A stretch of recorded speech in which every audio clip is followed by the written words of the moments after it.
할아버지 비키세요! 새벽 4시 차도로 뛰어든 맨발의 치매 노인을 몸 던져 구해냈을 때만 해도 설아는 자신의 운명이 송두리째 바뀔 줄 몰랐습니다. 그저 갈 곳 없는 할아버지인 줄 알았던 그 노인의 정체. 12년 동안 머리맡을 지켰던 낡은 곰인형, 그 터진 봉제선 사이에서 발견된 의문의 물건 하나. 그 속에는 세상에 절대로 나와서는 안 될 누군가의 처절한 마지막 진실이 잠들어 있었습니다. 과연 설아가 목숨 걸고 구한 그 노인은 구원자일까요? 아니면 또 다른 비극의 시작일까요? 단 3일의 시간, 설아는 엄마를 살리기 위해 스스로 호랑이 굴로 들어갔습니다. 사연 듣기 전 구독과 좋아요 눌러주시고 댓글로 따뜻한 안부 남겨주시는 분들께 건강과 행복이 넝쿨지에 굴러들어오기를 간절히 기도하겠습니다. 2024년 1월 새벽 4시였습니다. 서울 외곽 반지하 방에서 19살 설아는 낡은 냄비에 눈을 담아 녹이고 있었어요. 수도관이 얼어붙어 물이 한 방울도 나오지 않았거든요. 설아의 손가락 끝은 동상으로 갈라져 있었고 핏물이 군데군데 배어 있었습니다. 방 안 온도는 영하에 가까웠고 입김이 하얗게 새어나올 때마다 설아의 입술은 파랗게 질려 있었어요. 엄마 수희는 이불 세 겹을 덮고 누워 있었지만 숨소리가 거칠게 끊어졌습니다. 심장병 때문이었어요. 설아는 떨리는 손으로 자기가 입고 있던 외투까지 벗어 엄마 위에 덮어주었습니다. 그때였어요. 수희가 갑자기 가슴을 움켜쥐며 경련하듯 몸을 떨기 시작했거든요. 기침이 쏟아져 나왔고 숨을 제대로 쉬지 못해 얼굴이 새파랗게 변해갔습니다. 설아는 떨리는 손으로 119에 전화를 걸었어요. 하지만 돌아온 건 차가운 안내였습니다. 구급차 도착까지 40분이 걸린다는 거였어요. 40분이요. 엄마가 숨을 못 쉬는데 40분을 기다리라고요. 설아는 전화기를 바닥에 던지고 엄마를 등에 업었습니다.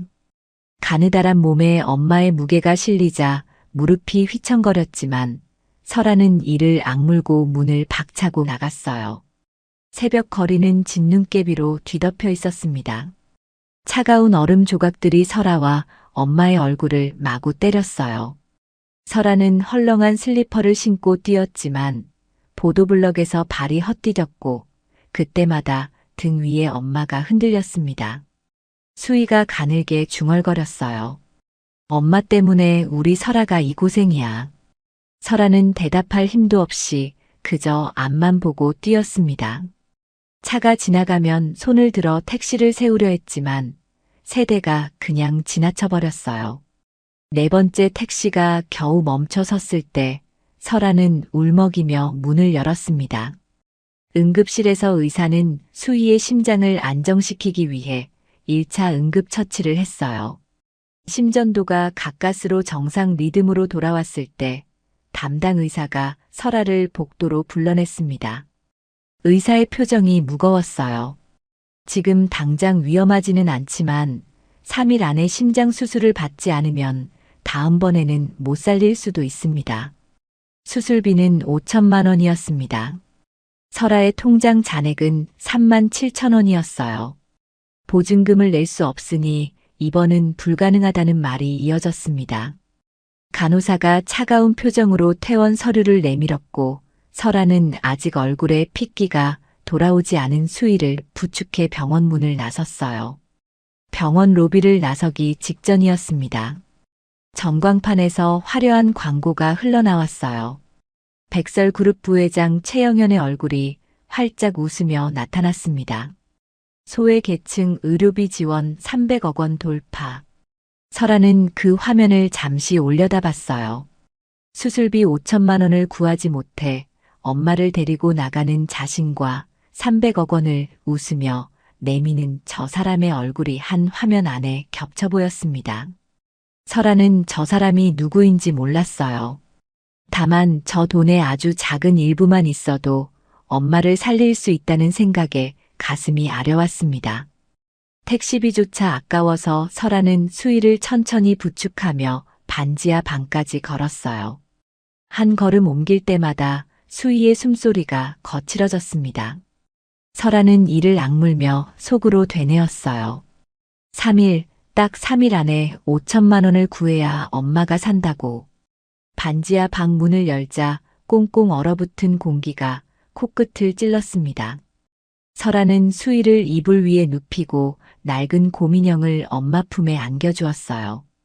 그리고 작게 속삭였습니다. 아빠, 제발 엄마 좀 살려줘. 하지만 아빠는 이미 이 세상에 없었어요. 며칠 뒤 새벽이었습니다. 편의점 야간 근무를 마치고 반지하 방으로 향하던 설아는 인적 없는 이면도로에서 이상한 광경을 목격했어요. 낡은 잠옷 차림의 노인이 도로 한복판을 비틀거리며 걷고 있었거든요.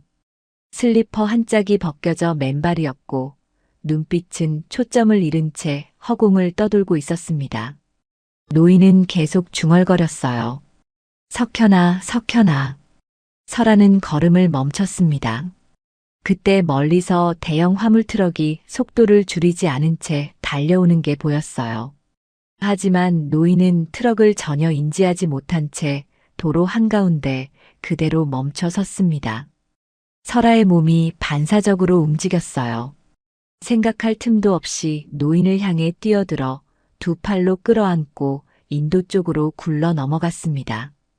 트럭이 귓가를 스치며 경적을 울렸고 설아의 팔꿈치와 무릎에서 뜨거운 피가 흘러내렸어요. 설아는 자기 상처는 쳐다보지도 않고 노인을 먼저 확인했습니다.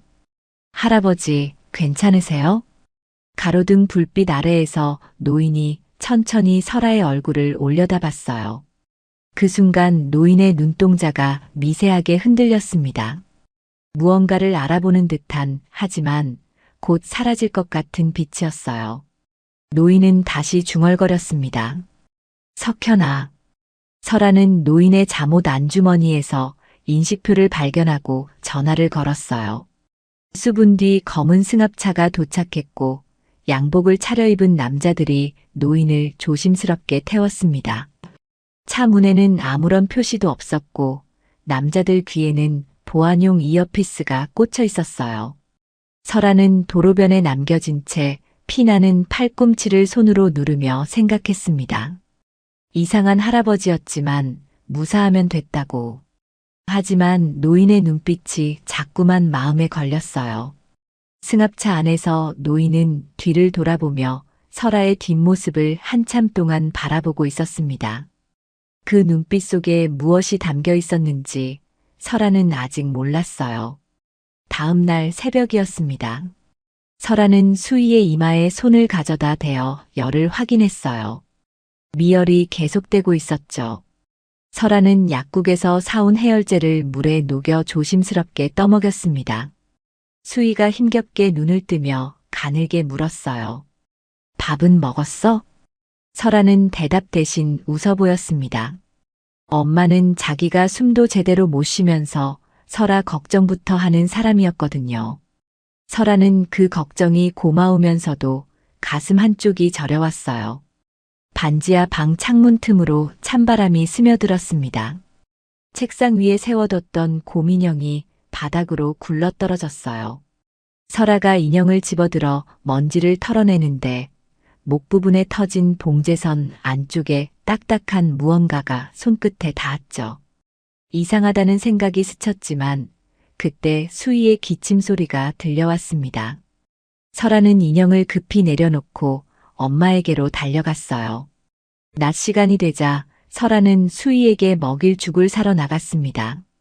병원 앞 편의점에 들렀을 때 계산대 옆 의자에 앉아있던 청소부 할머니가 설아를 알아봤어요. 할머니는 따뜻한 캔커피를 하나 꺼내 설아에게 내밀었죠. 설아는 손에 들고 있던 곰인형을 가슴에 안으며 작게 말했습니다.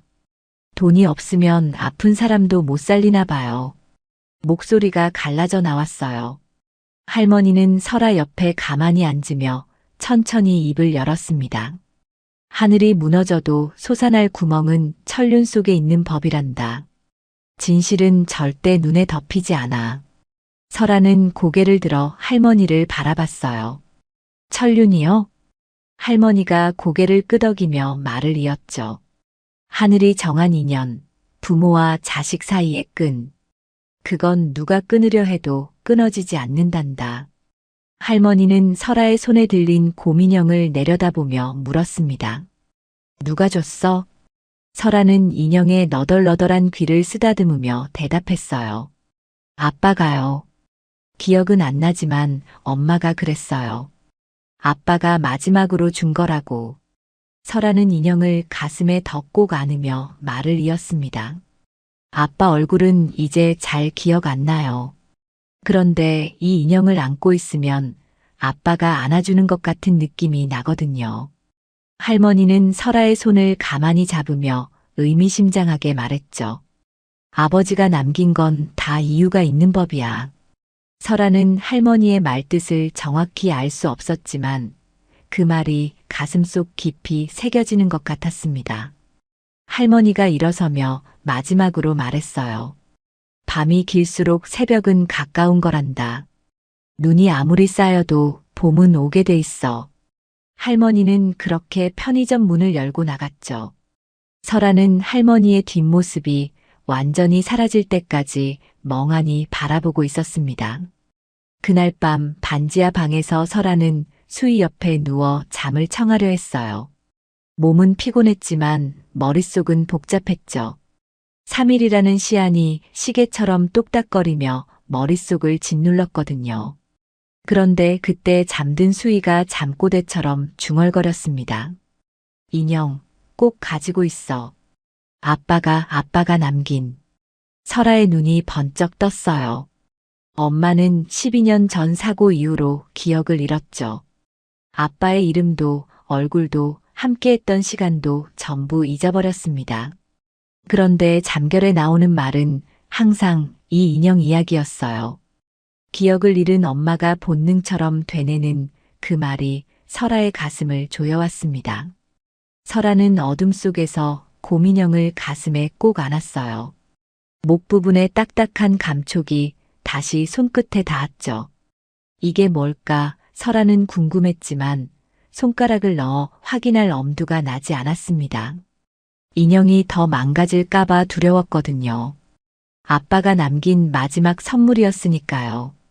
설아는 인형을 안은 채로 눈을 감았습니다. 피곤에 지쳐 의식이 흐려지는 순간에도 3일이라는 시한이 머릿속에서 똑딱거렸어요. 내일은 이틀째, 모레는 마지막 날, 그리고 그 다음은 설아는 생각하고 싶지 않았죠. 엄마가 옆에서 가늘게 숨을 쉬는 소리가 들렸고 설아는 그 소리를 들으며 간절히 기도했습니다. 제발 엄마를 살릴 방법이 나타나게 해달라고. 하늘이 무너져도 솟아날 구멍이 있다고 할머니가 말했잖아요. 설아는 그 구멍이 어디 있는지 몰랐지만 분명 어딘가에 있을 거라고 믿고 싶었죠.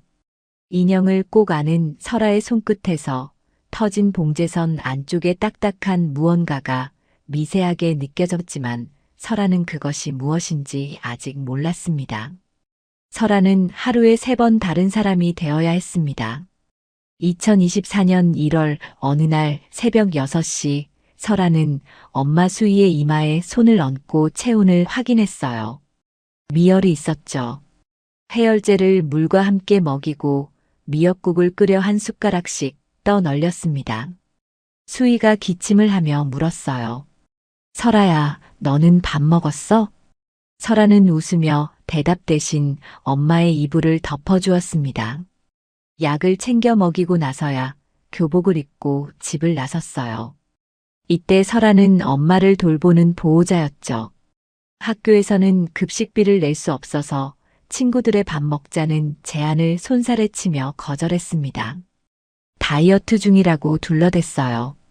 점심시간이면 옥상으로 올라가 편의점에서 유통기한 임박으로 가져온 삼각김밥을 먹으며 한강과 저 멀리 불 켜진 빌딩들을 바라봤죠. 이때 설아는 아무 걱정 없는 듯 웃는 학생이었습니다. 밤 10시 편의점 야간 근무가 끝나고 점장이 유통기한이 이틀 남았다며 도시락을 건넸어요. 설아는 허리를 깊이 숙여 감사하다고 말했습니다. 점장이 돌아선 뒤 설아는 텅 빈 편의점에서 도시락을 들여다봤어요.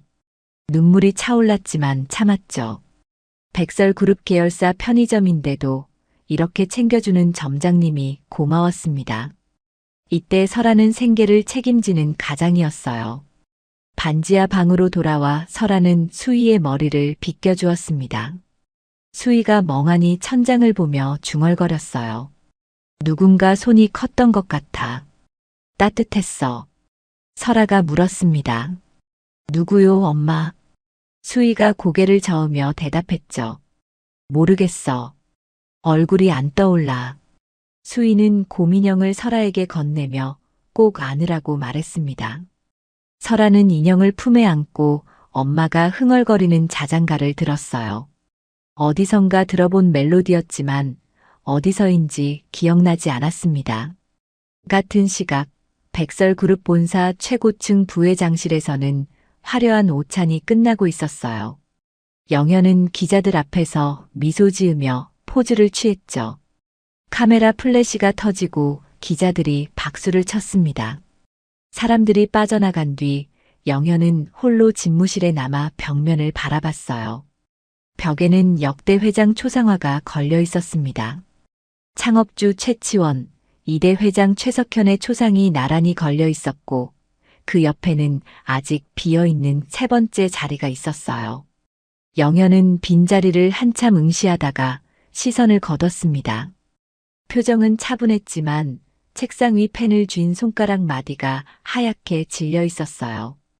비서가 노크하고 들어왔습니다.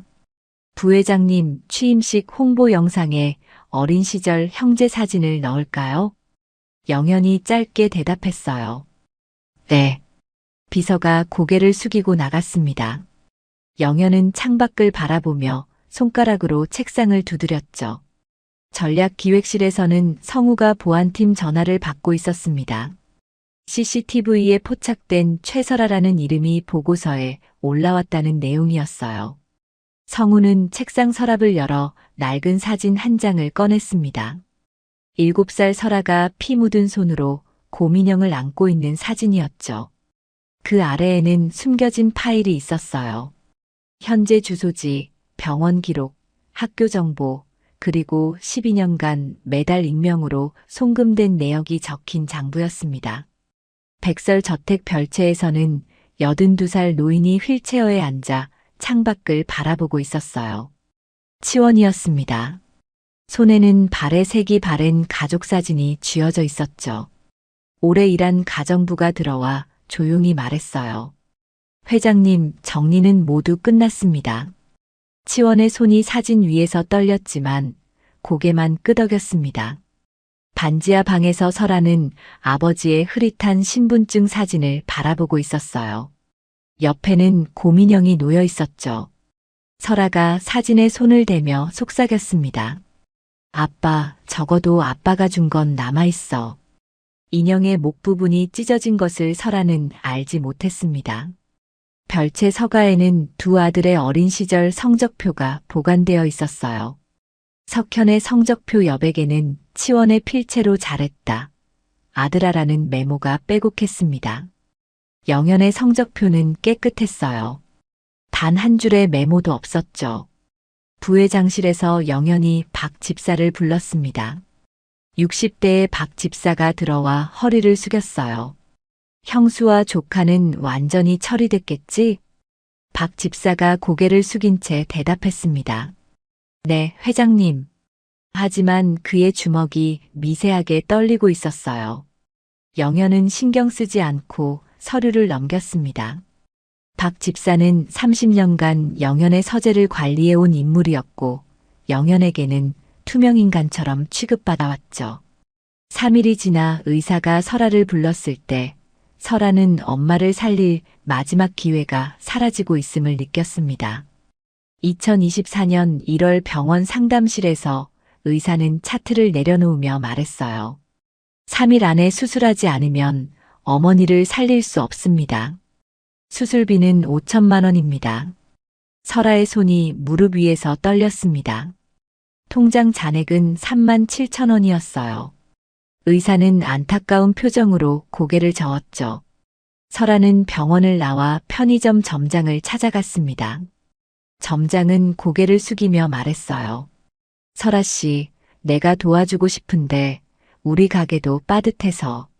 학교 교무실에서 담임 선생님은 장학금 심사에 2달이 걸린다고 했어요. 구청 복지과 직원은 서류 검토에 1달이 필요하다고 대답했죠. 설아는 거리를 걷다가 전봇대에 붙은 대부업체 전단지를 발견했습니다. 연이자 30%라는 글자가 눈에 들어왔어요. 반지하 방으로 돌아온 설아는 책상 위에 놓인 곰인형을 집어들었습니다. 목 부분이 뜯어져 있었어요. 실밥이 풀려 있었죠. 손을 넣어보니 딱딱한 무언가가 만져졌습니다. 천천히 꺼내자 작은 초소형 녹음기가 나왔어요. 설아는 손이 떨렸습니다. 12년간 안고 살았던 인형 속에 이런 게 들어있었다니. 배터리는 부식되어 있었지만 편의점에서 가져온 새 배터리로 교체했어요. 재생 버튼을 눌렀습니다. 처음에는 바람 소리만 들렸습니다. 그리고 차 안에 둔탁한 소리가 이어졌어요.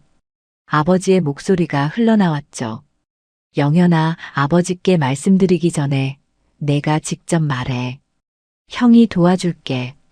잠시 정적이 흐른 뒤 차갑고 서늘한 목소리가 들렸습니다. 도와준다고? 형은 항상 그랬지.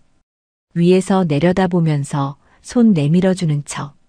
형이 없어져야 내가 살아. 구급차는 오지 않을 거야.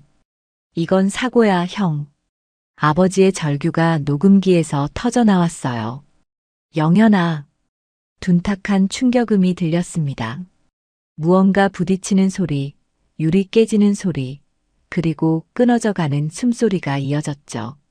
녹음 마지막에 아버지의 목소리가 가늘게 흘러나왔습니다. 설아야, 아빠가 미안해. 설아는 바닥에 주저앉았습니다. 녹음기를 이마에 갖다 대며 반복해서 말했어요. 아빠, 나 여기 있어. 들려?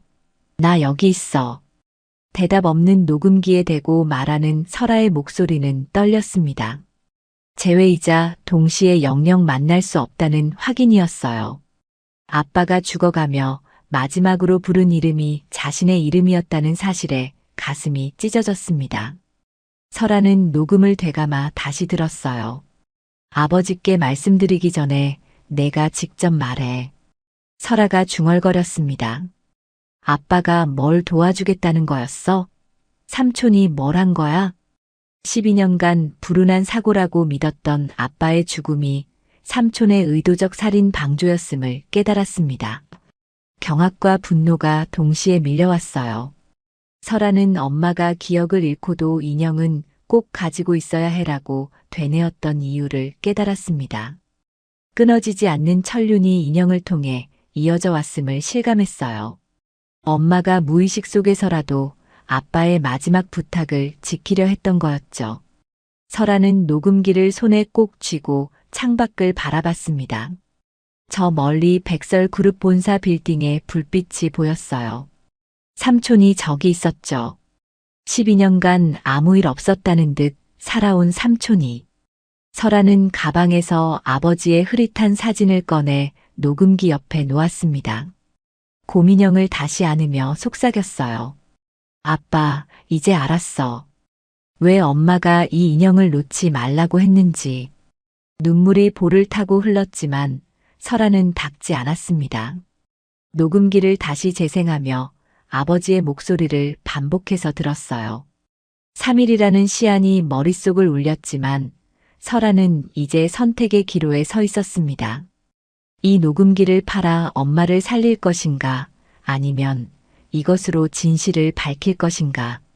설아가 경찰서 계단에 앉아 무릎을 껴안았을 때 머리 위 현수막에 백설그룹 로고가 보였습니다. 2024년 1월 어느 오후 설아는 녹음기를 가방에 넣고 경찰서에 왔어요. 정문 앞에 섰지만 발이 떨어지지 않았죠. 현수막에는 지역 치안 발전 후원 백설그룹이라는 문구가 크게 쓰여 있었습니다. 19살 편의점 알바생이 재벌 그룹을 고발한다고 누가 믿을까요? 설아는 계단에 주저앉아 휴대전화를 꺼냈습니다. 백설그룹을 검색했어요. 시가총액 50조 원, 계열사 32개, 고용 변호사 로펌 3곳이라는 글자가 화면에 떠올랐죠. 설아의 무릎이 떨렸습니다.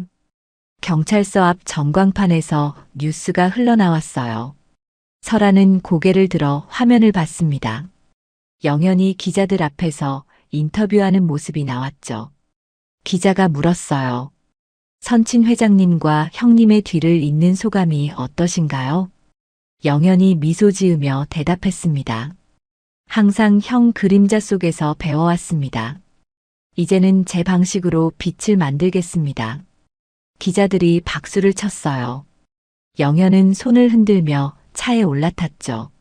화면 속 영현의 얼굴은 자신감으로 가득했습니다. 설아는 전광판을 멍하니 바라봤어요. 저 사람이 삼촌이구나. 형 그림자라는 단어가 귀에 맴돌았습니다. 표면상으로는 겸손해 보였지만 뭔가 불편한 느낌이 들었어요. 설아는 일어나 경찰서를 뒤로하고 집으로 향했습니다. 설아는 엄마 옆에 앉아 녹음기를 꺼냈죠. 수희가 눈을 뜨고 설아를 보며 물었습니다. 설아야, 어디 갔다 왔어? 설아가 녹음기를 엄마 손에 쥐어주며 말했어요. 엄마, 이거 좀 들어봐. 재생 버튼을 눌렀습니다. 석현의 목소리가 흘러나왔어요. 영현아, 비켜. 구급차를 불러야 해. 수희가 설아가 차 안에 있어. 수희가 반쯤 잠든 상태에서 눈살을 찌푸렸습니다. 녹음이 이어졌죠. 형이 없어져야 내가 살아. 수희가 속삭였어요. 저 목소리 어디서 들었어? 녹음 마지막에 석현의 목소리가 나왔습니다. 설아야, 아빠가 미안해. 수희의 손이 녹음기 위에서 떨렸어요. 눈물 한 줄기가 볼을 타고 흘렀죠. 수희가 중얼거렸습니다. 이 목소리 따뜻했어. 설아는 엄마의 손을 잡았습니다. 녹음이 끝나고 정적이 흘렀어요. 수희는 다시 눈을 감았지만 손은 녹음기를 놓지 않았죠. 설아는 병원을 나와 반지하 방으로 돌아왔습니다. 녹음기를 어디에 숨겨야 할지 고민했어요. 책상 서랍에 넣었다가 꺼내고 옷장 깊숙이 넣었다가 다시 꺼냈죠. 결국 가방 밑바닥에 숨겼습니다. 그날 밤 의문의 전화가 걸려왔어요. 모르는 번호였습니다. 설아가 전화를 받자 숨소리만 들렸어요. 설아가 물었죠. 누구세요? 대답은 없었습니다. 숨소리가 몇 초 이어지다가 전화가 끊겼어요. 설아의 등에 식은땀이 흘렀죠. 다음 날 오후 설아가 편의점 앞길을 걷고 있을 때 검은색 세단이 멈춰 섰습니다. 뒷좌석 문이 열리고 중년 남자가 내렸어요. 정장을 입고 있었고 손에는 백설그룹 로고가 박힌 명함을 들고 있었죠. 남자가 설아 앞에 서서 말했습니다. 설아 씨, 제 이름은 위성우입니다. 잠깐 시간 좀 내주시겠어요? 설아는 뒤로 물러섰어요. 성우가 손을 내밀며 말했죠. 겁먹지 마세요. 저는 당신 아버지 최석현 회장의 전 비서였습니다. 설아의 눈이 커졌습니다. 성우가 덧붙였어요. 어젯밤 당신이 노인을 구한 장면이 CCTV에 찍혔습니다. 그분이 당신 할아버지예요. 최치원 회장님. 설아는 말문이 막혔습니다. 성우가 조용히 말했어요. 당신이 가지고 있는 건 매우 위험합니다. 그래서 제가 왔어요. 당신이 위험에 처했거든요. 설아는 성우를 바라봤습니다. 믿어야 할까? 아니면 도망쳐야 할까? 두 가지 선택지가 머릿속을 스쳤어요. 성우가 명함을 내밀며 말했죠. 생각할 시간을 드릴게요. 하지만 오래 기다릴 순 없습니다. 연락 주세요. 성우는 차에 올라타고 떠났습니다.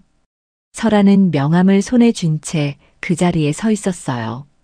바람이 불어와 머리카락을 흩날렸죠. 성우가 커피잔을 내려놓으며 말했을 때 설아는 12년 전 그날 밤의 진실이 자신이 생각했던 것보다 훨씬 깊다는 걸 깨달았습니다. 2024년 1월 어느 오후 조용한 카페 구석 자리에서 설아는 성우와 마주 앉아 있었어요. 성우는 커피를 한 모금 마시고 입을 열었습니다. 12년 전 그날 밤 저는 당신 아버지 최석현 회장님의 수행비서였습니다. 설아는 손을 무릎 위에 올려놓고 떨림을 감췄어요. 성우가 이어서 말했죠. 당신 아버지가 정기 내부 감사를 하다가 영현 부회장의 해외 프로젝트에서 2천억 규모의 분식 회계를 발견하셨어요. 영현 부회장이 자기 실적을 만들려고 무리한 사업을 벌이다 대규모 손실을 냈고 그걸 숨기려고 장부를 조작한 거였죠. 설아의 눈이 커졌습니다. 성우는 잠시 멈췄다가 계속했어요. 당신 아버지는 경찰에 넘기지 않으셨어요. 동생이니까 영현 부회장에게 직접 자수할 기회를 주려 하셨죠. 그날 밤 만남이 바로 그 자리였습니다. 성우가 창밖을 바라보며 목소리를 낮췄습니다. 회장님께서 말씀하셨어요. 영현아, 아버지께 말씀드리기 전에 내가 직접 말해. 형이 도와줄게. 설아가 떠올렸어요. 녹음기에서 들었던 아버지의 목소리였죠. 성우가 고개를 저으며 말했습니다. 그런데 영현 부회장에게 그 말은 또 한 번의 굴욕이었던 거예요. 어릴 때부터 아버지한테 인정받지 못하고 뭘 해도 석현처럼 해라는 소리만 들었던 사람한테 형이 도와줄게라는 말은 위에서 내려다보며 시혜를 베푸는 것으로 들렸겠죠. 성우가 주먹을 쥐었어요. 영현 부회장에게는 아버지 앞에서 범죄자로 낙인 찍히느냐, 형을 제거하느냐, 둘 중 하나였어요. 평생 인정받고 싶었던 아버지에게 범죄자가 되는 건 영현 부회장에게 죽음보다 두려운 일이었을 겁니다. 설아의 손이 커피잔을 움켜쥐었습니다. 성우가 말을 이었어요. 그날 밤 영현 부회장은 구급차 접근을 막았어요. 저는 회장님의 지시로 증거를 수집하려다 영현 부회장의 부하들에게 폭행당했죠. 빈사 상태로 눈 속에 버려졌습니다. 성우가 소매를 걷어 올렸어요. 팔뚝에 긴 흉터가 있었죠. 깨어났을 때 병원이었어요. 회장님은 이미 돌아가신 뒤였고 당신과 어머니는 사라진 상태였습니다. 설아가 떨리는 목소리로 물었어요. 그럼 할아버지는요? 왜 할아버지도 아무것도 안 하신 거예요? 성우가 한숨을 쉬었습니다. 치원 회장님은 그날 밤 충격으로 쓰러지셨어요. 깨어나셨을 때 영현 부회장이 이미 모든 걸 정리한 뒤였죠. 회장님은 치매 진단을 받으셨고 사실 그건 위장이었어요. 살아남기 위한 선택이었습니다. 설아는 눈물이 차올랐지만 참았어요. 성우가 가방에서 봉투를 꺼내 설아에게 건넸습니다. 이 안에 당신 어머니의 12년간 병원 기록이 있어요. 매달 300만 원씩 익명 송금한 사람이 접니다. 편의점 점장이 당신을 챙겨준 것도 제가 부탁한 겁니다. 설아가 봉투를 열어 서류를 봤어요. 입금 내역이 빼곡했죠. 설아의 눈에서 눈물이 흘렀습니다. 왜요? 왜 저한테 이렇게 해주신 거예요? 성우가 조용히 대답했어요. 회장님의 마지막 부탁이었으니까요. 내 딸을 부탁한다고 하셨어요. 설아는 고개를 숙이고 울었습니다.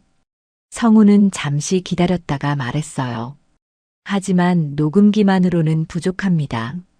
영현 부회장이 고용한 변호사들이 조작이라고 주장하면 증거 능력이 약해요. 우리에게 필요한 건 금고 안에 있는 서류들입니다.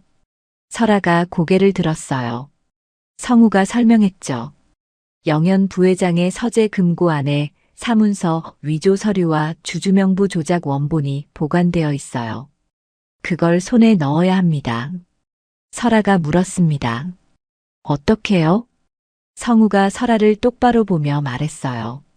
백설저택의 가정부로 들어가는 겁니다. 내부에서 금고를 여는 거죠. 설아는 숨이 막혔습니다. 성우가 덧붙였어요. 위험합니다. 하지만 다른 방법이 없어요. 그리고 제가 약속하죠.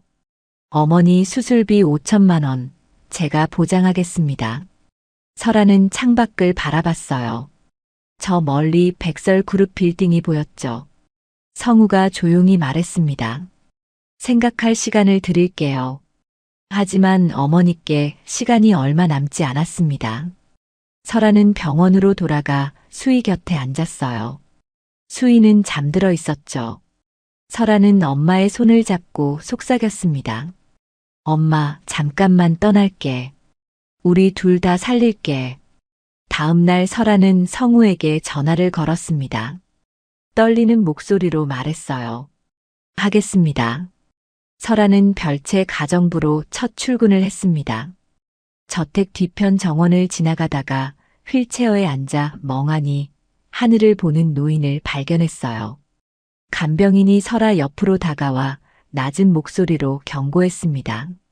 치매 환자분이니 가까이 가지 마세요. 하지만 설아는 바닥에 떨어진 담요를 주워들었어요. 노인의 무릎 위에 조심스럽게 덮어주며 말했습니다. 할아버지, 추우시죠? 노인이 천천히 고개를 들어 설아의 얼굴을 올려다봤어요. 설아는 멈칫했습니다. 어딘가 본 것 같은 느낌이 스쳤거든요. 하지만 어디서 봤는지 잡히지 않았어요. 노인의 눈동자가 미세하게 흔들렸지만 아무 반응 없이 다시 허공을 바라봤습니다. 설아는 매일 아침 정원을 지나며 노인에게 인사했어요. 하지만 돌아오는 건 공허한 눈빛뿐이었습니다. 며칠이 지난 어느 날 설아는 별채 주방에서 미역국을 끓였어요. 엄마에게 배운 유일한 요리였죠. 설아는 국그릇에 국을 담아 정원으로 나갔습니다.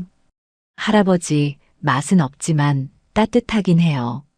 설아가 숟가락에 국을 떠서 조심스럽게 노인 입에 넣어줬어요. 노인이 한 숟가락 삼키는 순간 손이 덜덜 떨리기 시작했습니다. 숟가락을 든 설아의 손도 함께 흔들렸어요. 노인의 눈에서 눈물 한 줄기가 흘러내렸습니다. 할아버지, 왜 우세요? 너무 짠가요? 노인이 떨리는 손을 뻗어 설아의 손목을 잡았어요. 그 순간 간병인의 발소리가 들렸고 노인은 재빨리 손을 놓고 다시 멍한 표정으로 돌아갔습니다. 설아는 노인의 손이 닿았던 손목을 만지며 고개를 갸웃거렸어요. 며칠 뒤 아침이었습니다. 설아가 정원을 지나가다가 낙엽 사이에서 작은 쪽지를 발견했어요. 떨리는 글씨로 적혀 있었습니다. 너는 누구의 아이냐? 설아는 쪽지 뒷면에 연필로 적었어요. 그냥 가정부예요, 할아버지. 쪽지를 벤치 아래 낙엽 사이에 다시 놓아두었습니다. 다음 날 같은 자리에서 쪽지가 다시 나타났어요. 내 엄마 이름이 뭐냐? 설아는 심장이 빠르게 뛰는 걸 느끼며 적었습니다. 수희요. 쪽지를 돌려받았을 때 종이에 물방울 자국이 번져 있었어요. 눈물 자국이었습니다. 그날 밤 자정이 넘었을 때 설아의 방문 앞에서 작은 소리가 들렸어요. 문을 열자 휠체어를 직접 밀고 온 노인이 서 있었습니다. 아니, 서 있다는 표현은 맞지 않았어요. 휠체어에 앉아 있었지만 눈빛은 낮에 보던 것과 완전히 달랐거든요. 노인이 또렷한 목소리로 말했습니다. 설아야, 할아버지다. 설아는 뒤로 한 걸음 물러섰어요. 그 한마디가 마치 얼어붙은 호수에 돌을 던진 것처럼 설아의 가슴 깊숙한 곳을 깨뜨렸어요. 설아는 웃어야 할지 울어야 할지 몰랐습니다. 그저 입술만 파르르 떨렸죠. 치매 아니셨어요? 노인은 천천히 고개를 끄덕였습니다. 그리고 아주 오래된 사람처럼, 아주 많이 늙은 사람처럼 말했어요. 미친 늙은이로 살아야 우리 애들이 살 수 있었어. 그 말이 떨어지는 순간 설아의 심장이 쿵 내려앉았습니다. 우리 애들. 그 말 속에 자기 이름이 포함돼 있다는 걸 본능처럼 알아버렸어요. 노인은 주머니에서 접힌 종이 하나를 꺼냈습니다. 낡은 가족 사진이었어요. 빛이 바랜 사진 속 젊은 남자가 어린 여자아이를 안고 웃고 있었죠. 설아는 숨이 멎었습니다. 곰인형을 안고 울고 있는 피 묻은 손의 7살 아이. 자기였습니다. 노인의 손이 떨렸어요. 사진 위를 천천히 쓰다듬으며 중얼거렸습니다. 그날 내가 조금만 빨리 알았으면 석현이도 너도 이런 고생 안 했을 텐데. 목소리가 부서졌습니다. 할아버지가 다 망쳤다. 그 거대한 재벌 회장, 신문 일면에만 살던 사람, 수천억을 움직이던 사람, 그 사람이 지금 설아 앞에서 아이처럼 울고 있었습니다. 어깨가 들썩였어요. 설아는 그 모습을 멍하니 바라보다가 자기도 모르게 다가갔습니다. 그리고 아주 조심스럽게, 정말 조심스럽게 노인의 손을 잡았어요.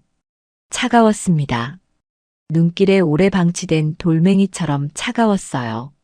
그런데 이상하게도 그 손을 잡는 순간 설아는 처음으로 아빠 손을 잡은 느낌이 들었어요. 피는 기억보다 먼저 알아본다더니 정말 그랬습니다. 눈물이 쏟아졌어요. 할아버지, 저 괜찮아요. 괜찮지 않았습니다. 전혀 괜찮지 않았지만 그렇게 말해줘야 할 것 같았죠. 노인이 설아를 끌어안았어요. 마른 갈비뼈가 느껴질 만큼 약한 품이었습니다. 그 품에서 설아는 12해 만에 처음으로 어른한테 안긴 아이가 되었습니다. 그동안은 늘 엄마를 안아주는 쪽이었으니까. 노인의 목소리가 설아 귀 옆에서 떨렸습니다. 미안하다. 우리 손녀. 혼자 너무 오래 버텼지. 그 한마디에 설아는 결국 울음을 터뜨렸습니다. 참아왔던 19회가 한꺼번에 무너져 내리듯 밤 공기가 조용히 흔들렸어요. 저택의 불빛 아래 재벌 회장도 가정부도 아니었습니다. 그저 늦게 만난 할아버지와 손녀였습니다. 노인이 설아의 등을 쓰다듬으며 말했습니다. 석현이는 어릴 때 길고양이를 다 주워왔단다.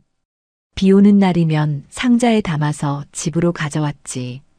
내가 태어나던 날 분만실 앞에서 아버지, 저 아빠 됐습니다 하고 엉엉 울더구나. 설아는 할아버지의 목소리를 통해 아빠를 입체적인 사람으로 처음 만났어요. 노인이 설아의 손을 꼭 잡으며 말했습니다. 설아야, 기억해라.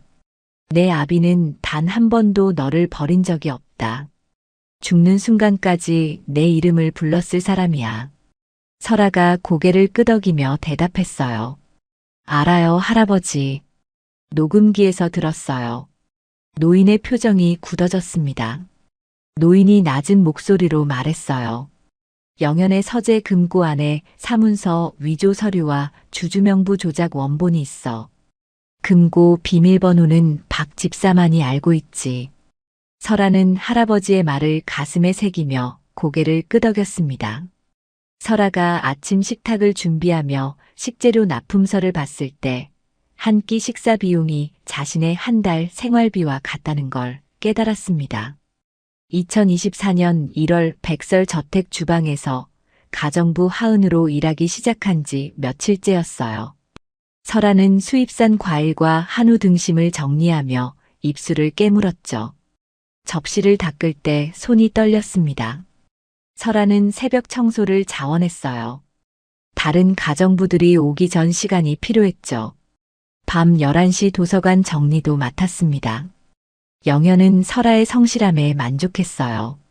어느 날 저녁 영연이 도서관에서 설아를 불렀습니다. 하은 씨, 앞으로 도서관은 당신이 단독으로 관리해요. 설아는 허리를 숙였어요. 감사합니다, 부회장님.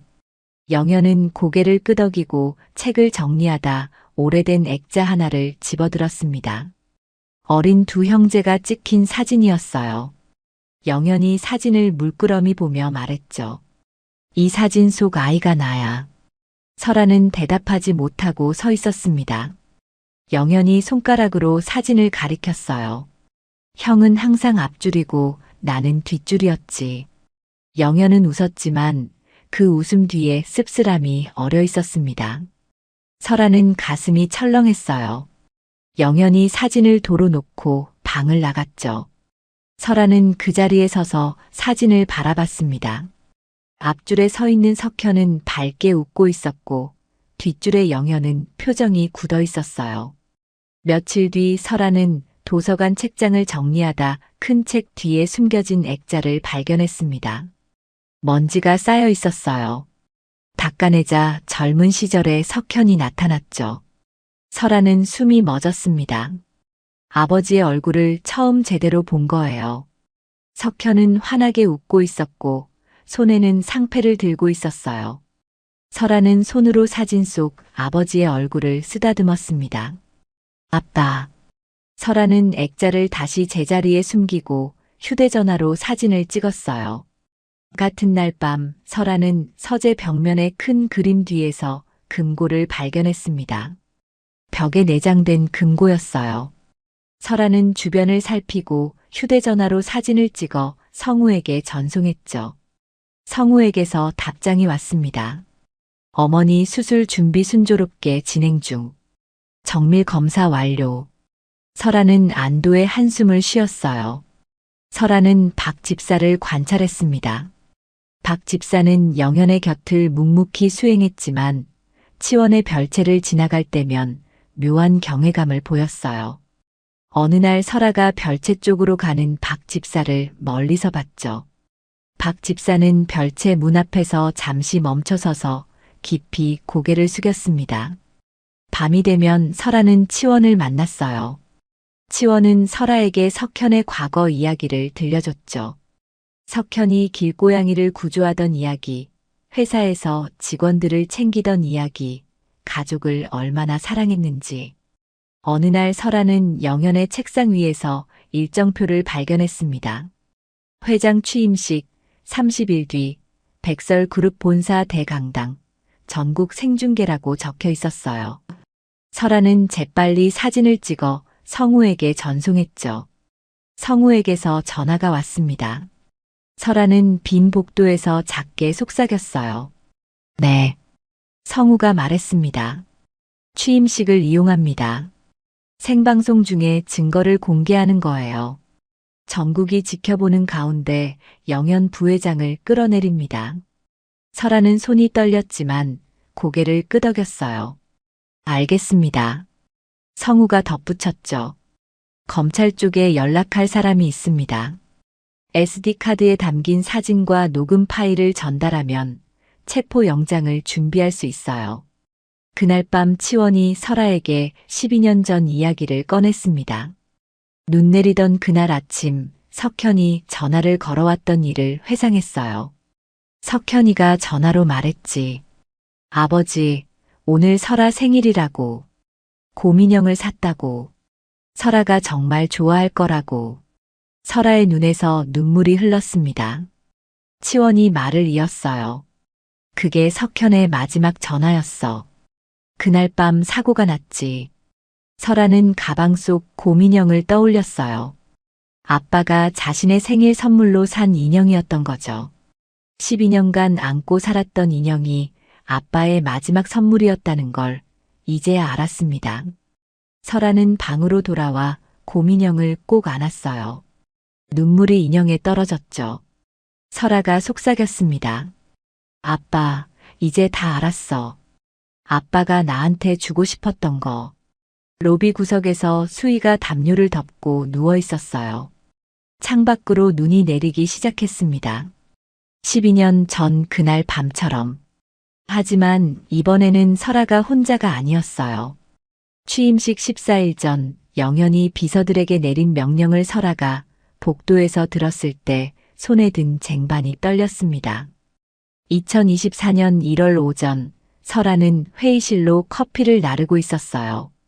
문틈 사이로 영연의 목소리가 흘러나왔죠. 형수와 조카의 생사를 다시 확인하고 살아있다면 취임식 전에 처리하라. 설아는 쟁반을 꽉 잡았습니다. 손가락이 하얗게 질렸어요. 커피잔이 살짝 흔들렸죠. 설아는 숨을 참고 복도로 물러났습니다.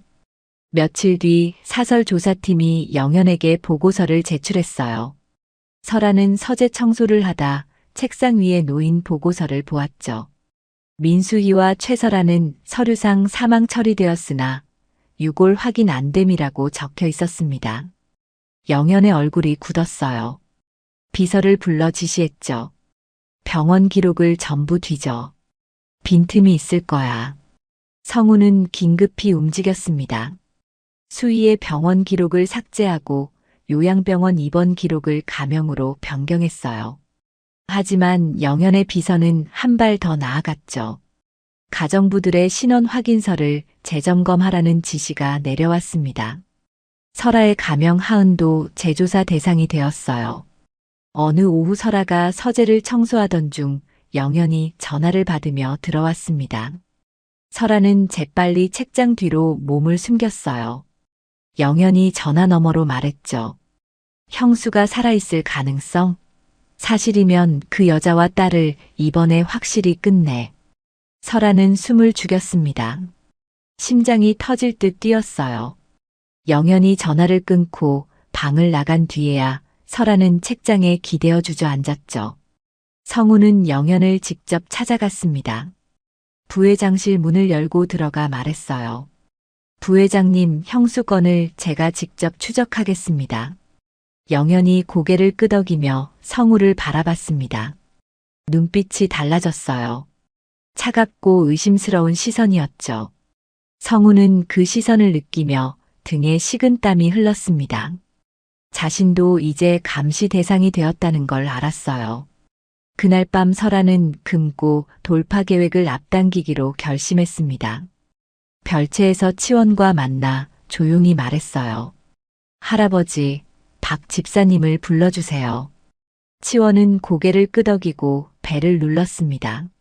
잠시 뒤 박 집사가 별채로 들어왔어요.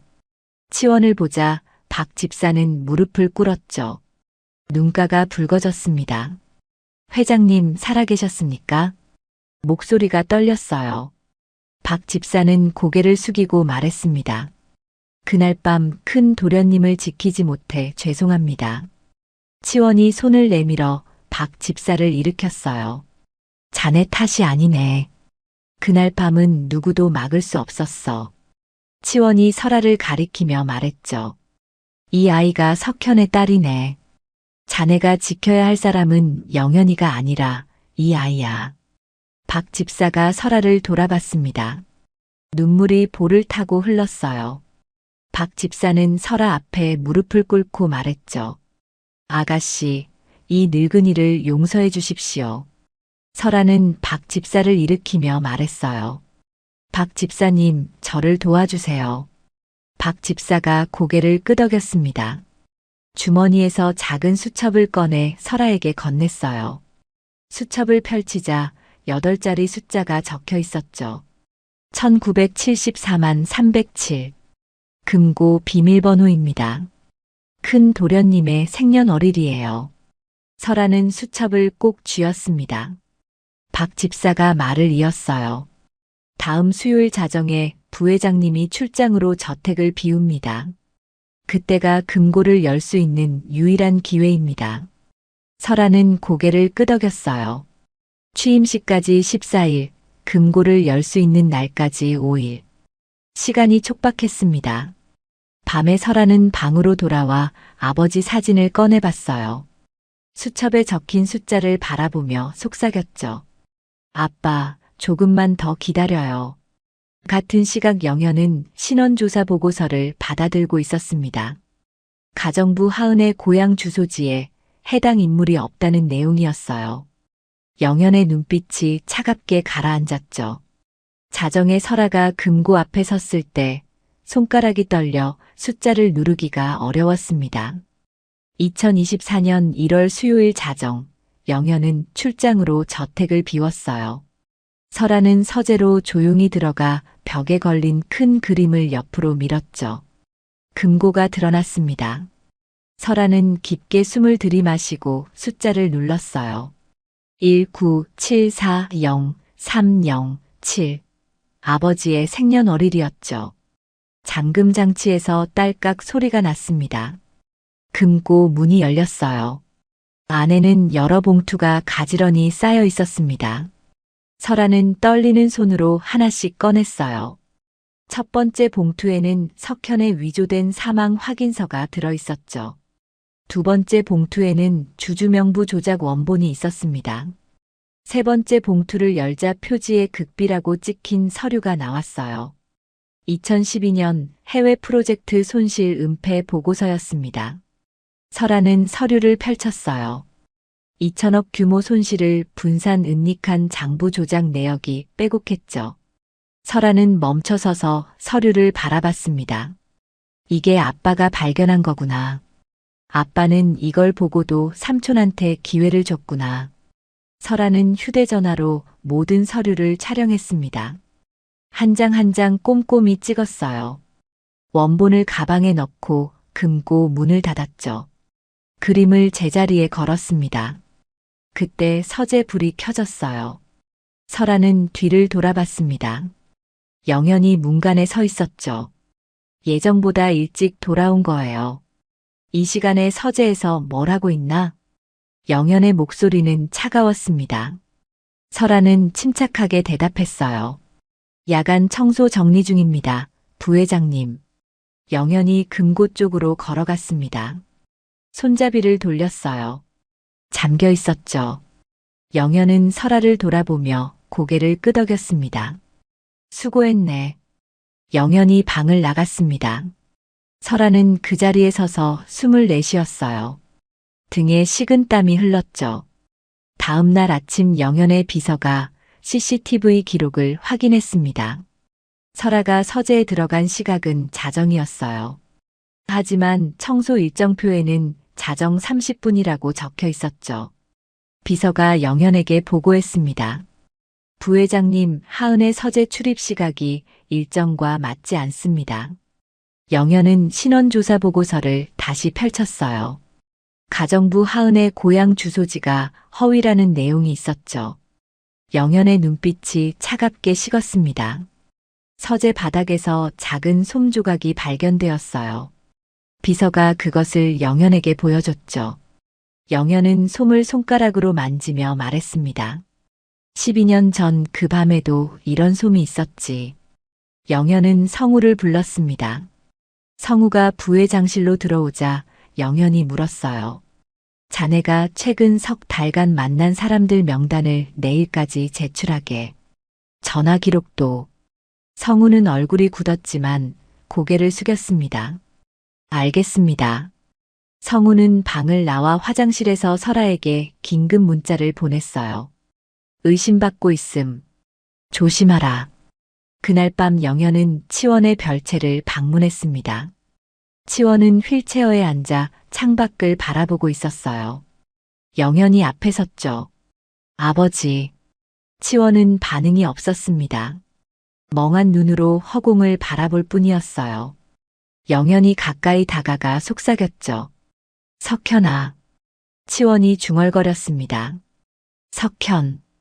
영현은 뒤로 물러서며 고개를 저었어요. 여전히 치매 증상을 보이고 있었죠. 설아는 정원 화단 뒤에 원본 서류를 숨겼습니다. 다음 날 정원사가 화분을 옮기는 바람에 다시 꺼내야 했어요. 취임식까지 7일 남았지만 서류를 저택 밖으로 반출할 방법이 없었죠. 보안이 강화되었습니다. 설아는 박 집사를 통해 SD카드를 성우에게 전달했어요. 성우는 SD카드를 신뢰하는 검찰에게 넘겼죠. 검찰은 내용을 확인하고 긴급 회의를 열었습니다. 체포영장이 발부되었어요. 성우가 설아에게 문자를 보냈습니다. 체포영장 준비됐어. 취임식 당일 검찰이 움직인다. 하지만 설아는 성우와의 연락이 끊겼습니다. 성우는 영현의 감시를 받고 있었어요. 설아는 고립되었죠. 영현은 비서에게 지시했습니다. 가정부 하은을 24시간 감시하게, 저택 밖으로 나가지 못하게 해. 설아는 자신의 방에서 창밖을 바라봤어요. 정원 입구에 경비원이 서 있었죠. 설아는 고민형을 안고 시계를 봤습니다.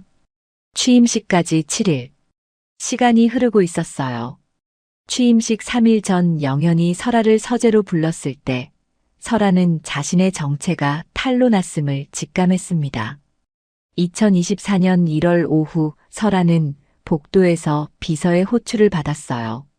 서재로 오라는 지시였죠. 설아는 가슴이 철렁했지만 침착하게 걸어갔습니다. 서재 문을 열고 들어가자 영현이 책상에 앉아 있었어요. 책상 위에는 신원조의 실패 보고서, CCTV 시간 불일치 기록, 그리고 고민형 솜 조각이 놓여 있었죠. 영현이 설아를 바라보며 말했습니다. 12년 전 그 밤 이야기를 아나? 설아는 대답하지 않고 서 있었어요. 영현이 서랍에서 오래된 사진 한 장을 꺼냈습니다.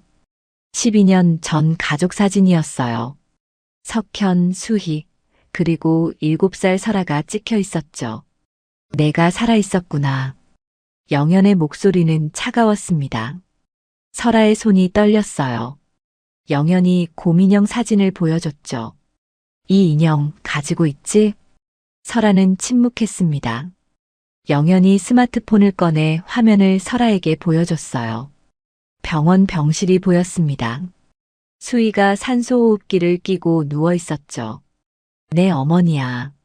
지금 이 병원에 있어. 녹음기 안 주면 저 산소호흡기 플러그를 뽑을 거야. 설아의 얼굴이 하얗게 질렸습니다.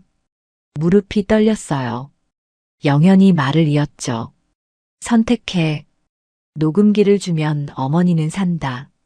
안 주면 오늘 밤 안에 끝나. 설아는 눈물이 차올랐지만 참았습니다. 가방에서 고민형을 꺼냈어요. 손이 떨려 인형을 제대로 잡기 어려웠죠. 목 부분을 뜯어 안에 있던 녹음기를 꺼냈습니다. 영현에게 녹음기를 건넸어요. 영현은 녹음기를 손에 들고 재생 버튼을 눌렀습니다. 석현의 목소리가 서재에 울려 퍼졌죠. 영현아, 아버지께 말씀드리기 전에 내가 직접 말해. 형이 도와줄게. 영현의 얼굴이 일그러졌습니다. 녹음이 이어졌어요. 형이 없어져야 내가 살아. 영현은 녹음기를 바닥에 내던졌습니다. 녹음기가 산산조각 났어요. 영현이 발로 밟으며 중얼거렸죠. 형의 동정이 아니라 아버지의 인정이 필요했는데 형은 끝까지 나를 불쌍히 여겼어. 자수할 기회를 준다고. 그게 얼마나 모욕인지 알아? 영현의 목소리가 떨렸습니다. 주먹을 쥐고 책상을 내리쳤어요. 나는 형의 그림자가 아니라 아버지 눈에 보이는 아들이 되고 싶었어. 근데 형은 범죄자인 나한테 손 내밀어 주려 했지. 그게 형의 선이라는 걸 알아. 하지만 나한테는 또 한 번 위에서 내려다보는 거였어. 설아는 무릎을 꿇고 바닥에 흩어진 녹음기 조각을 주었습니다. 눈물이 쏟아졌어요. 영현이 비서들을 불렀죠. 이 애를 지하 창고에 가둬. 2명의 남자가 들어와 설아의 팔을 잡았습니다. 설아는 끌려가며 소리쳤어요. 엄마. 영현은 창밖을 보며 대답하지 않았습니다. 설아는 지하 창고로 끌려갔어요. 차가운 콘크리트 바닥이었죠. 문이 닫히고 잠겼습니다. 설아는 바닥에 주저앉아 손에 쥔 녹음기 파편을 바라봤어요. 아버지의 목소리가 담긴 유일한 증거가 사라졌습니다. 같은 시각 성우는 본사에서 직위 해제 통보를 받았습니다. 영현의 비서가 서류를 건네며 말했어요. 위성우 씨, 이중 간첩 혐의로 즉시 직위 해제됩니다. 저택 출입도 금지입니다. 성우는 서류를 받아들고 사무실을 나왔어요. 복도에서 휴대전화를 꺼냈죠. 검찰 담당자에게 전화를 걸었습니다. 영장 준비됐습니까? 전화 너머로 대답이 들렸어요. 네, SD카드 증거로 체포영장 발부됐습니다. 취임식 당일 집행합니다. 성우는 전화를 끊고 저택을 바라봤습니다. 설아가 위험에 처했지만 연락할 방법이 없었어요. 별채에서 박 집사가 치원에게 조용히 보고했습니다. 회장님, 아가씨가 지하 창고에 갇혔습니다. 치원의 손이 떨렸어요. 박 집사가 덧붙였죠. 취임식 당일 새벽 제가 구출하겠습니다. 치원이 고개를 끄덕였습니다. 두 사람은 조용히 계획을 세웠어요. 지하 창고에서 설아는 고민형을 안고 있었습니다. 목이 찢어지고 솜이 빠진 인형이었어요. 설아는 인형을 가슴에 대고 속삭였죠. 아빠, 미안해. 녹음기를 지키지 못했어. 창틈으로 달빛이 스며들었습니다. 설아는 눈을 감고 아버지의 목소리를 떠올렸어요. 취임식까지 3일. 시간이 흐르고 있었습니다. 지하 창고는 캄캄하고 습했습니다. 환기창으로 차가운 바람이 들어왔고 진눈깨비가 창틀을 때렸어요. 12년 전 그날 밤처럼요. 설아는 구석에 웅크려 앉아 손바닥에 녹음기 파편을 올려놓고 있었습니다. 아빠, 미안해. 아빠 목소리를 지켜주지 못했어. 설아의 목소리가 떨렸어요. 옆에는 목이 텅 빈 곰인형이 놓여 있었습니다. 녹음기가 빠진 인형은 더 처참하게 너덜너덜했어요. 설아가 인형을 집어들고 중얼거렸습니다. 이제 아무것도 안 남았어. 설아는 주머니에서 아빠와 찍은 유일한 사진을 꺼냈어요. 흐릿한 증명사진이었죠. 설아가 사진을 바라보며 떨리는 목소리로 물었습니다. 왜 나를 남겨두고 갔어? 12년간의 기억이 파노라마처럼 지나갔어요. 편의점에서 동전을 세던 밤, 급식비를 못 내 고개를 숙이던 낮, 엄마가 엄마만 없으면 내가 편할 텐데라고 말하던 순간이 스쳐 지나갔습니다. 그 사이로 할아버지가 들려준 아버지 이야기가 끼어들었어요. 길고양이를 주워오던 소년 설아가 태어난 날 엉엉 울던 아빠의 모습이요. 아빠가 나를 버린 게 아니라 빼앗긴 거였어. 설아는 중얼거리다가 고개를 떨어뜨렸습니다. 힘이 다 빠진 것처럼요. 그냥 포기하면 안 될까? 모른 척 살면 안 될까? 의지가 완전히 바닥에 닿았습니다. 환기창 밖으로 눈이 세차게 내렸어요. 오프닝의 추위가 다시 돌아온 것 같았습니다. 설아는 곰인형의 얼굴을 묶고 흐느꼈어요. 소리 없는 울음이었죠. 한참이 지났을 때 지하실 문 바깥에서 금속 긁히는 소리가 들렸습니다. 설아가 고개를 들었어요. 문틈 아래로 하얀 봉투 하나가 밀려 들어왔습니다. 설아는 기어가서 봉투를 집어들었어요. 봉투 안에는 작은 목걸이가 들어 있었습니다. 그리고 종이 한 장이 있었어요. 성우의 손글씨였습니다. 아직 진실은 죽지 않았다. 내 아버지의 목소리는 살아있다. 이 목걸이를 걸고 일어서라. 설아의 손이 떨렸어요. 종이 뒷면에 또 다른 글씨가 있었습니다. 박 집사가 이 봉투를 전달해 주었다. 나는 저택 밖이지만 아직 안에 우리 편이 있다. 설아는 목걸이를 자세히 들여다봤습니다. 작은 USB가 목걸이 안에 들어 있었어요. 설아가 가방을 뒤져 이어폰을 꺼냈습니다. 떨리는 손으로 USB를 휴대전화에 연결했어요. 파일이 하나 나타났습니다. 설아는 재생 버튼을 눌렀어요. 바람소리, 눈 밟는 소리가 들렸습니다. 그리고 아버지의 목소리가 흘러나왔어요. 영연아, 제발 비켜. 구급차가 와야 해. 수희가 설아가 차 안에 있어. 설아의 온몸에 소름이 돋았습니다. 한 번 잃었다고 생각했던 아버지의 목소리가 다시 살아난 거예요. 녹음이 끝까지 이어졌습니다. 설아야, 아빠가 미안해. 설아는 휴대전화를 꼭 쥐고 울었어요. 하지만 이번엔 절망의 눈물이 아니었습니다. 아빠 목소리가 아직 살아있어. 다시 만남의 눈물이었어요. 설아는 목걸이를 목에 걸고 바닥에서 일어섰습니다. 다리에 힘을 주고 곰인형을 가슴에 안았어요. 인형의 목은 비어 있었지만 더 이상 처참해 보이지 않았습니다. 설아가 환기창을 올려다보며 말했어요. 아빠, 아직 안 끝났어. 나 아직 안 끝났어.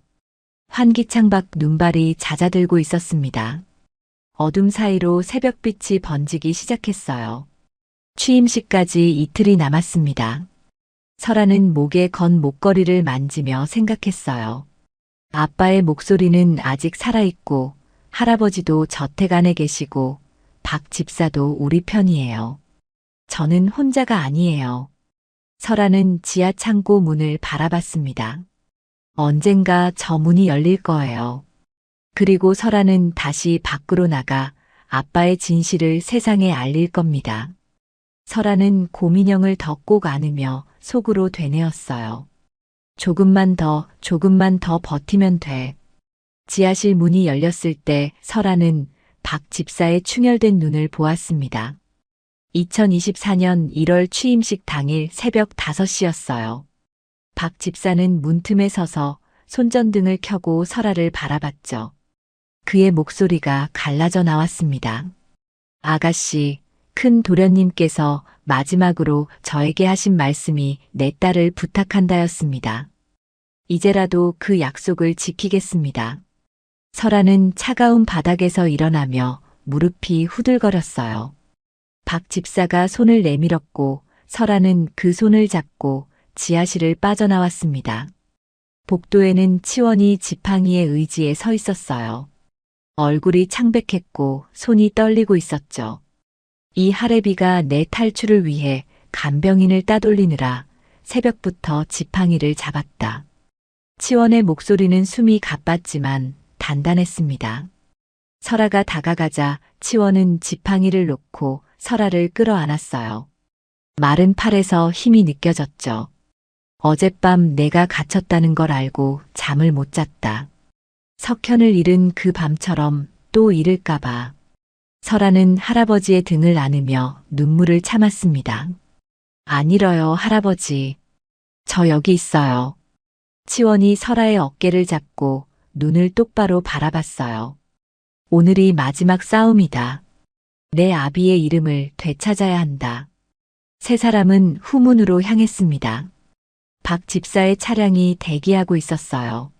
설아와 치원이 뒷좌석에 타고 차는 저택을 빠져나갔죠. 새벽 공기가 차가웠고 하늘은 아직 어두웠습니다.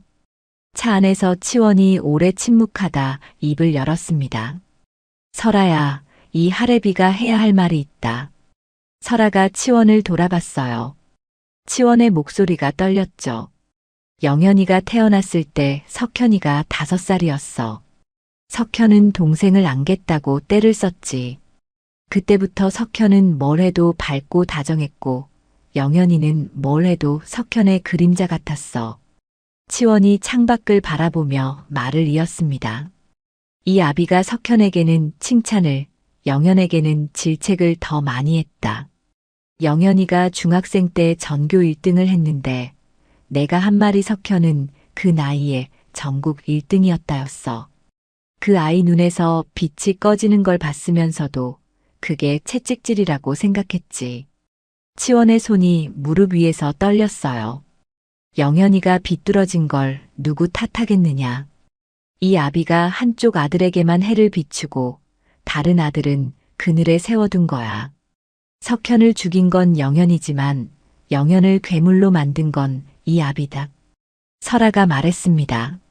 할아버지 탓이 아니에요. 치원이 고개를 저었어요. 아니다. 아비가 두 아들을 똑같이 안아줬으면 석현도 안 죽고 영현도 저렇게 되지 않았을 게다. 이 할아비는 아들 둘을 다 잃은 사람이야. 설아는 할아버지의 고백을 듣고 가슴이 먹먹해졌습니다. 영현을 단순한 악마가 아니라 뒤틀린 사람으로 이해하게 되었어요. 하지만 이해한다고 용서할 수는 없다는 사실도 동시에 느꼈죠. 치원이 설아의 손을 잡으며 말했습니다.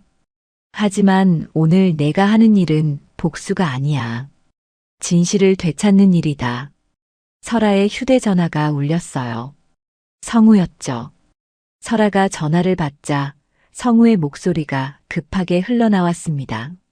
저택에서 쫓겨난 직후 곧바로 병원으로 갔어. 영현 부회장의 부하 2명이 병실을 지키고 있었지만 12년간 쌓아둔 인맥을 총동원해서 어머니를 다른 병원으로 긴급 이송시켰어. 심장 수술은 어젯밤 성공적으로 끝났어. 의식이 돌아오면서 첫마디가 설아는 어디 있어였어. 설아의 손에서 전화기가 미끄러질 뻔했습니다.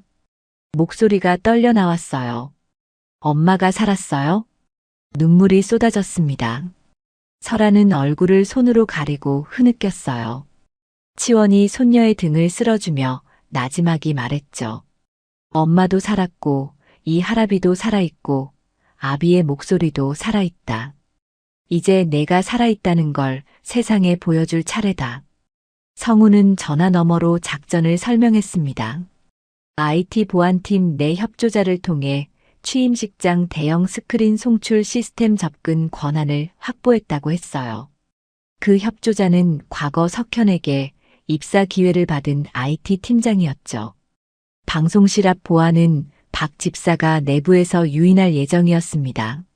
성우가 덧붙였어요. SD카드 데이터와 서류 사진을 검찰에 전달했어. 체포영장은 어젯밤 발부 완료됐어.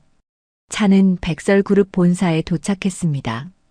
건물 외벽에는 최영현 회장 취임 축하 현수막이 걸려 있었어요. 설아는 가방에서 고민형을 꺼내 품에 안았습니다. 목에는 USB 목걸이를 걸었죠. 너덜너덜한 인형의 목 부분을 만지며 설아가 중얼거렸어요. 삼촌, 당신이 덮으려 했던 그 눈이 이제 녹아내릴 시간이에요. 후문으로 이동했습니다. 성우가 안에서 기다리고 있었어요. 문이 열리고 성우가 손짓했죠. 설아와 치원, 박 집사가 건물 안으로 들어섰습니다. 복도는 조용했고 취임식 준비로 분주한 소리가 멀리서 들렸어요. 설아는 고민형을 더 꼭 안으며 아버지의 얼굴을 떠올렸습니다. 이제 시작이었어요. 1000명이 넘는 사람들 앞에서 영현의 얼굴이 하얗게 변한 순간 설아는 USB를 송출 단말기에 꽂았습니다. 2024년 1월 취임식 당일 오전 11시 백설그룹 본사 대강당에는 재계 인사, 정관계 인사, 언론사 기자들이 빼곡히 앉아 있었어요. 카메라 5대가 무대를 비추며 전국 생중계가 진행되고 있었습니다. 영현은 단상에서 취임사를 읽고 있었어요. 고인이 된 형님의 뜻을 이어받아 백설그룹의 새로운 100년을. 그의 목소리는 자신감으로 가득했고 손짓도 당당했죠. 객석에서는 박수가 터져 나왔습니다. 5층 방송실에서 설아는 성우의 안내로 송출 단말기 앞에 섰어요. 박 집사가 보안요원을 유인한 덕분에 복도는 비어 있었죠. IT 팀장이 문을 열어주며 조용히 고개를 숙였습니다. 설아는 떨리는 손으로 목걸이를 풀어 USB를 꺼냈어요. 단말기에 꽂고 송출 버튼 위에 손을 올렸죠. 가방에서 고민형을 꺼내 가슴에 안았습니다. 너덜너덜한 목 부분을 쓰다듬으며 설아가 작게 속삭였어요. 아빠, 이제 세상이 들을 거예요. 버튼을 눌렀습니다. 대형 스크린이 암전됐어요. 영현이 말을 멈추고 스크린을 돌아봤죠. 객석에서 웅성거림이 일었습니다. 그리고 12년 전의 녹음이 대강당 전체에 울려 퍼졌어요. 영현아, 제발 비켜. 구급차가 와야 해. 석현의 목소리였습니다. 숨이 가빠고 절박했죠. 객석이 조용해졌어요. 형이 없어져야 내가 살아. 영현의 목소리가 이어졌습니다. 차갑고 단호했어요. 객석에서 탄식이 터져 나왔죠. 설아야, 아빠가 미안해. 석현의 마지막 말이 스피커를 통해 흘러나왔습니다. 장내는 정적에 휩싸였어요. 기자들이 카메라를 영현에게 집중했죠. 방송실에서 설아는 스피커를 통해 아버지의 목소리를 들었습니다. 12년간 반지하에서 혼자 안고 살던 말이 1000명이 넘는 사람들 앞에서, 전국 수백만 시청자 앞에서 울리고 있었어요. 눈물이 볼을 타고 흘러내렸죠.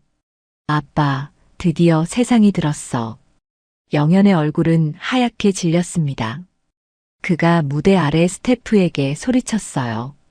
당장 방송 꺼. 하지만 이미 전국에 생중계되고 있었죠. 카메라는 계속 돌아가고 있었습니다. 대강당 뒤쪽 문이 열리고 설아가 걸어 들어왔어요. 고민영을 가슴에 안고 단상을 향해 천천히 걸었죠. 객석 사람들이 설아를 돌아봤습니다. 설아는 단상 앞에 서서 영현을 똑바로 바라봤어요. 삼촌, 저 설아예요. 12년 전 그 눈 오던 밤에 삼촌이 죽었다고 생각한 그 아이요. 저 살아있어요. 영현은 뒤로 물러서며 손을 내저었습니다. 조작이야. 사기꾼이야. 그의 목소리는 떨리고 있었어요. 그 순간 대강당 연문이 열리며 지팡이를 짚은 치원이 등장했습니다. 12년 만에 공식 석상이었어요. 객석에서 놀라움의 탄성이 터져 나왔죠. 치원은 천천히 걸어 설아 곁에 섰습니다. 지팡이를 내려놓고 곧게 섰어요. 이 아이가 내 아들 최석현의 유일한 핏줄이자 백설그룹의 정통 승계자다. 12년 동안 이 아이는 혼자 싸웠다. 이제는 혼자가 아니다. 치원의 목소리는 대강당 구석구석까지 울렸습니다. 객석에서 박수가 터져 나왔어요. 뒤쪽 문이 다시 열리고 성우가 검찰 특수부와 경찰을 안내하며 들어왔습니다. 수사관이 무대로 올라가 영현 앞에 섰어요. 최영현 씨 살인 방조, 사문서 위조, 배임 혐의로 긴급 체포합니다. 수갑이 영현의 손목에 채워졌습니다. 영현은 설아를 돌아보며 말했어요. 내 아버지가 나한테 자수하라고 했을 때 그 얼굴이 아버지랑 똑같았어. 위에서 내려다보는 눈. 평생 그 눈 밑에서 살았다. 설아가 고민영을 꼭 안으며 대답했습니다. 아빠는 내려다본 게 아니라 손 내밀어 준 거예요. 삼촌이 그걸 받았으면 오늘 이 자리는 없었을 거예요. 영현의 눈에 무언가가 스쳤지만 이내 고개를 돌렸습니다.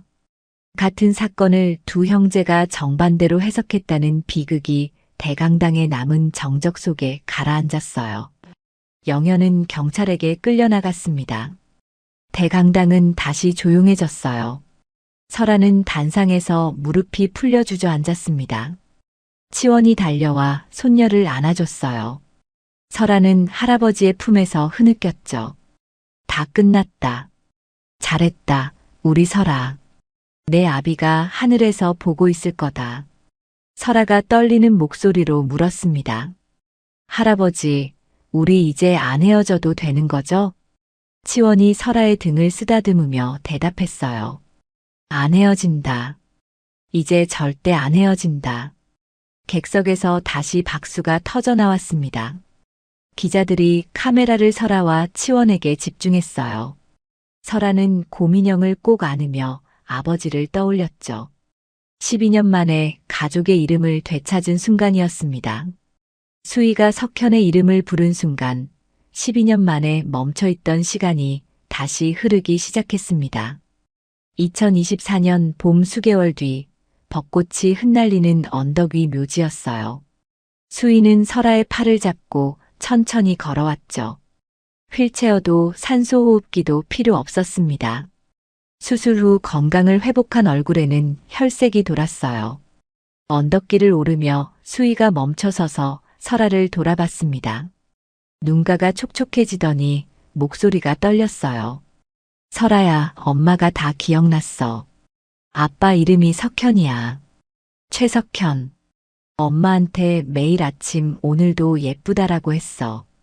미역국 끓이면 세상에서 제일 맛있다고 했어. 설아의 눈에서 눈물이 쏟아졌습니다. 엄마, 아빠를 기억해? 수희가 고개를 끄덕이며 설아의 손을 꼭 잡았어요. 다 기억나. 내가 태어나던 날도, 아빠가 이 인형을 사오던 날도. 설아는 엄마를 끌어안으며 흐느꼈습니다. 12년 동안 기다렸어. 엄마가 아빠를 기억해 주는 거. 수희가 설아의 등을 쓰다듬었어요. 미안해. 엄마가 너무 늦었지? 설아가 고개를 저으며 웃음 섞인 눈물을 흘렸죠. 안 늦었어, 엄마. 딱 좋아. 두 사람은 손을 맞잡고 언덕 꼭대기에 올라갔습니다. 석현의 묘비 앞에 나란히 섰어요. 사랑하는 남편이자 아버지 최석현이라고 새겨진 비석이었죠. 12년 만에 이름을 되찾은 비석이었습니다. 수희가 꽃다발을 놓으며 떨리는 목소리로 남편의 이름을 불렀어요. 석현 씨, 미안해요. 너무 늦어서. 기억을 되찾은 아내의 12년 만의 재회였습니다. 수희는 무릎을 꿇고 묘비를 쓰다듬었죠. 설아는 가방에서 새로 수선한 곰인형을 꺼내 묘비 앞에 놓았습니다. 너덜너덜했던 목이 깨끗한 실로 꿰매져 있었고 작은 리본이 달려 있었어요. 녹음기가 빠진 자리에는 설아가 쓴 편지가 들어 있었죠.